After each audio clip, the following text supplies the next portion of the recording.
करने जा रहे हैं कि वो खबर नहीं होते हुए भी खबर इतनी पब्लिश कैसे होगी, इतनी वायरल कैसे होगी।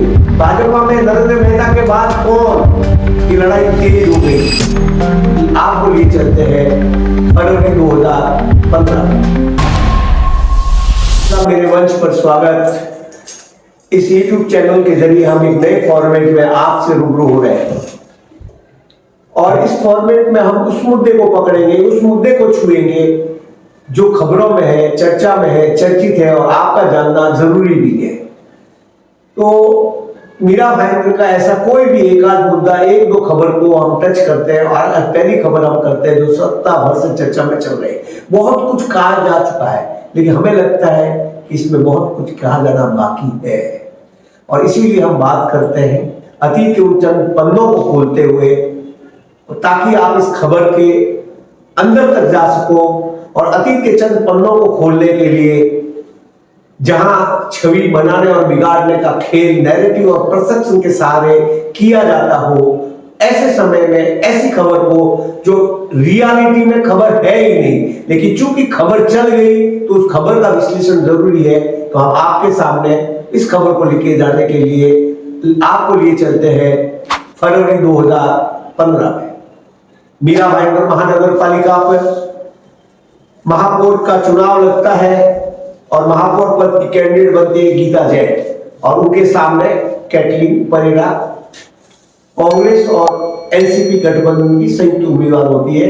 भाजपा का गठबंधन होता है शिवसेना के साथ। तो एक नजर हम दौड़ा देता है उन पे, जब 2012 और 17 की महानगर पालिकाओं का संख्या बल क्या था, ताकि आप इसे सरलता से समझ सकेंगे। 2012 में जब महानगर पालिका का चुनाव हुआ, चुनाव का रिजल्ट आया 12 से 17 के लिए, तो एनसीपी को 27 सीटें मिली। एनसीपी के साथ गठबंधन था कांग्रेस का, उनको 19 सीट मिली।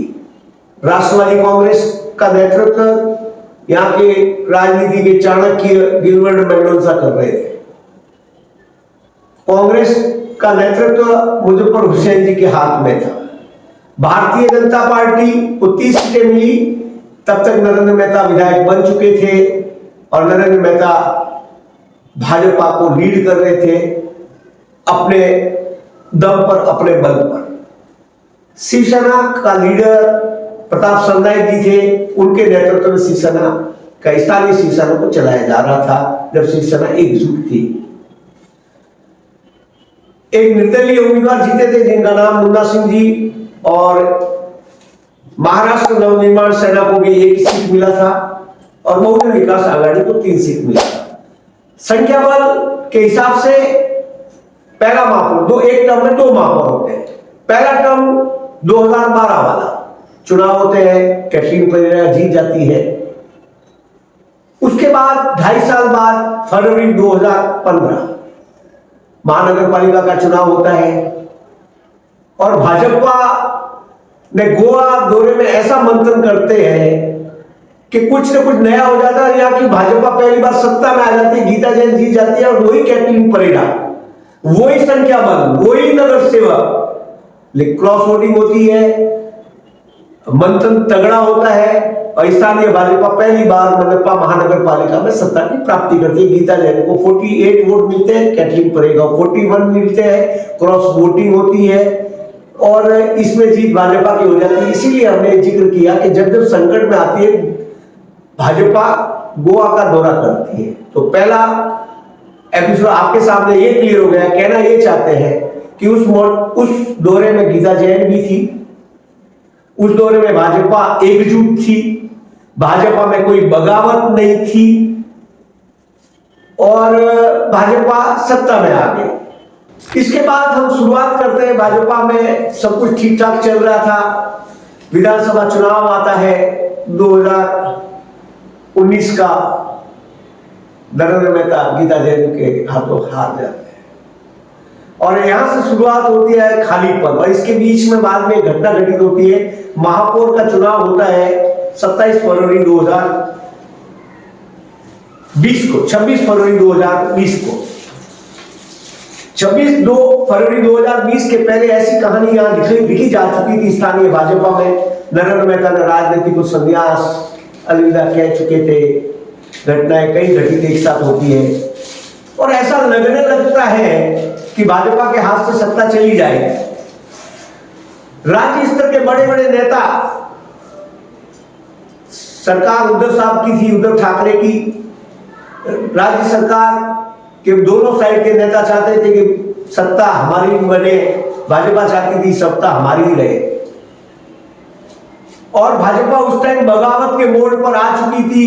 भाजपा में नरेंद्र मेहता के बाद कौन, ये लड़ाई तेज हो गई थी।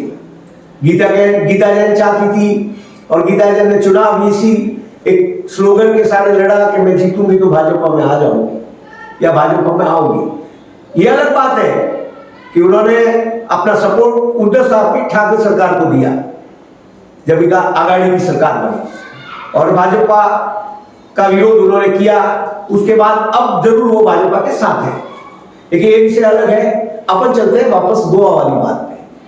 भाजपा संकट में थी, हाईकमान भाजपा का एक्टिव हुआ, उनके पास एक एक पल की रिपोर्ट शायद होगी। यहाँ पे बहुत कुछ तोड़ जोड़ के सब समीकरण बिठा दिए गए थे। भाजपा में टूट नक्की जैसे लगती थी कि हो गया, तय हो चुका था, लेकिन उसी कारणवश गोवा की मीटिंग के दौरे से ऐसा कुछ निकला और ज्योत्सना हंसनाले को उम्मीदवार बनाया गया। उप महापौर के उम्मीदवार बने हसमुख जी गहलोत। जब वोटिंग होती है तो ज्योत्सना हंसनाले को 55 वोट मिलते हैं, उनके सामने आनंद सिरके साहब होते हैं, आनंद सिरके, उनको 36 वोट मिलते हैं। उप महापौर पद पर हसमुख गहलोत को ज्योत्सना हंसनाले से 1 वोट ज्यादा 56 वोट मिलते हैं और मल्ली ऋषा कांग्रेस की उनको 35 वोट मिलते हैं। क्रॉस वोटिंग होती है, लेकिन वो मसूबा धरा का धरा वो मसूबा रह जाता है और सत्ता पे भाजपा आ जाती है। नरेंद्र मेहता भले ही इस पूरे एपिसोड में अपनी बलि दे चुके थे, लेकिन अपनी बलि देते हुए उन्होंने भाजपा को बचा लिया। उसमें कहीं न कहीं बहुत बड़ा हाथ नरेंद्र मेहता का रहा। इस बात को मैं बड़ी जिम्मेदारी के साथ बोल सकता हूँ। अशोक तिवारी स्टैंडिंग कमेटी का चेयरमैन भी मिला है, लेकिन चेयरमैन के चुनाव में भी बहुत कुछ लग रहा है। मलयदार विभाग होता है स्थायी समिति सभापति, उसके लिए बहुत कुछ दाव पे चले जाते हैं। कोई सदस्य एब्सेंट तो हो जाता है। भाजपा का 16 सदस्य होते हैं 16 नगर सेवकों में। भाजपा का तो ऐसा तो बहुमत तो प्योर था, लेकिन उसमें भी बहुत खटपट होती है। लेकिन आखिर में अशोक तिवारी के नाम पे वोट ले जाते हैं, अशोक तिवारी जीत जाते हैं। इन सब चीजों से ये निकलता है कि इन दोनों गोवा की मीटिंग से कोई चीज बाहर नहीं आई। लेकिन जब तीसरी बार संकट में आती है भाजपा, अब विधानसभा चुनाव सर पर है इसी साल अक्टूबर में, 100 दिन के बाद, 100 दिन के अंदर। उसके पहले भाजपा में गुटबाजी अपने चरम पर है। लोकल राजनीति में चुनाव की सुगबुगाहट शुरू है। अब जिस बात को लेकर हमने अपना ये एपिसोड बनाने का सोचा, जिस खबर का इन्वेस्टिगेशन करने जा रहे हैं, जिस खबर की जांच करने जा रहे हैं, पड़ताल करने जा रहे हैं कि वो खबर नहीं होते हुए भी खबर इतनी पब्लिश कैसे हो गई, इतनी वायरल कैसे हो गई। तो ये सीधा साधा मामला छवि बनाने और बिगाड़ने का खेल से ज्यादा कुछ भी नहीं है। और हर चुनाव में कोई भी शख्स, कोई भी पार्टी, कोई भी राजनीतिक दल अपने हिसाब से छवि बनाने और बिगाड़ने का खेल करता है। उसके लिए नैरेटिव को सेट करना पड़ता है। ये गली से लेकर दिल्ली तक की राजनीति में होता है। और दौरे की बात अगर करें तो प्रभाग से लेकर दिल्ली तक कोई भी पार्टी अपने हिसाब से दौरा करती है। अब दौरा 24 घंटे का हो, 48 घंटे का हो या 72 घंटे का हो, बाकी समय वो क्या करेंगे? 1-2 घंटे की मीटिंग होगी, मौज मस्ती कर सकते हैं, जाएंगे लाएंगे, दोस्तों से मिलेंगे। तो ये कोई ऐसी खबर नहीं थी जो इतनी ज्यादा पब्लिश हो गई। लेकिन इस खबर में जो चीजें सामने आ रही है, उसके अलावा मैं 1-2 बात का जिक्र जरूर करूंगा कि सबसे पहले तो इसमें दो पार्ट होते हैं। एक तो खबर कहां से लीक हुई और फिर उस खबर को चलाया किसने, ये सबसे 2 बड़ी बातें हैं। खबर जिसने लीक की, वहां से जिसने कैप्चर की, और उसके बाद सोशल मीडिया पे जिसने वायरल की, 2 फैक्टर है। हालांकि छवि भाजपा की न बिगड़े, महिलाएं, नगर सेवक, पूर्व नगर सेवक, महिला पदाधिकारी भाजपा की, नरेंद्र मेहता की भाजपा बोल दीजिएगा, क्योंकि भाजपा में 2-3 वोट है। और नरेंद्र मेहता ये कहना जरूर चाहूंगे, नरेंद्र मेहता की असली ताकत स्थानीय राजनीति में अगर वो है तो संख्याबल नगर सेवकों का ज्यादा है, जो नगर सेवक के उम्मीदवार रह चुके पूर्व के। और दूसरों का ऑपोजिट, अगर मैं मान लो गीता जैन का नाम लो, मान लो रवि व्यास का नाम लो, उनका कमजोर राजनीतिक पक्ष ये है कि गीता जैन विधायक रहते हुए भी किसी को तोड़ नहीं पाई नरेंद्र मेहता के साथ वाले नगर सेवकों को, और रवि व्यास भी तोड़ नहीं पाए। यही सबसे बड़ा फैक्टर है जो नरेंद्र मेहता को यहां की राजनीति में स्थापित किए हुए है। और आला कमान भी कोई भी डिसीजन लेने के पहले इस बात पर विचार करता है। विधानसभा चुनाव है, वायरल बहुत हुआ, कहीं ना कहीं इसका सीधा संबंध नरेंद्र मेहता की छवि के साथ जोड़ा गया, जो शायद एक कोई मंदिर वगैरह बना रहे हैं जिसका न्यूज चला, और वो अभी आषाढ़ एकादशी को कोई उनका था वारकरी समाज भगवान का, तो वो उसी के इस खबर को उससे जोड़ा गया और छवि बनाने का बिगड़ने वो नैरेटिव फैल हो गया। अब भाजपा में विधानसभा चुनाव की तैयारियां हैं, एक तरफ एनडीए गठबंधन है, एक तरफ इंडिया गठबंधन है। एनडीए गठबंधन में दावेदारों की लंबी है लिस्ट।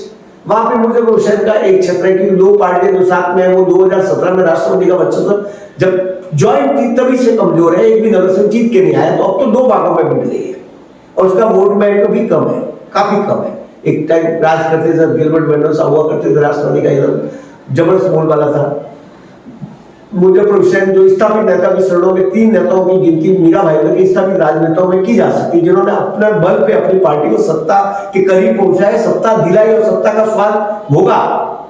उसमें सबसे ऊपर नाम आता है गिलबर्ट मेंडोजा का, संख्याबल रहे ना रहे 30 साल तक, 3 दशक तक राज किया।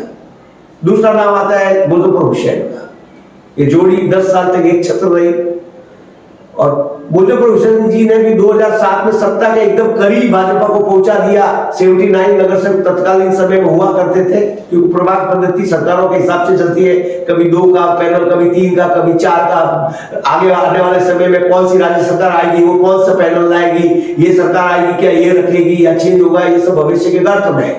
लेकिन इतना जरूर हम कहना चाहेंगे कि ये जितने भी नैरेटिव परसेप्शन के मामले हैं, जो भी मुद्दे उठ रहे हैं मीरा भाईंदर के ग्राउंड रूट पे, बाय सोशल मीडिया वगैरह वगैरह, वो मुद्दे जनता से जुड़े हुए नहीं। जो मुद्दे उठने चाहिए वो गायब है, और जो नहीं उठने चाहिए उठ रहे हैं, वो नैरेटिव और परसेप्शन बनाने के हिसाब से।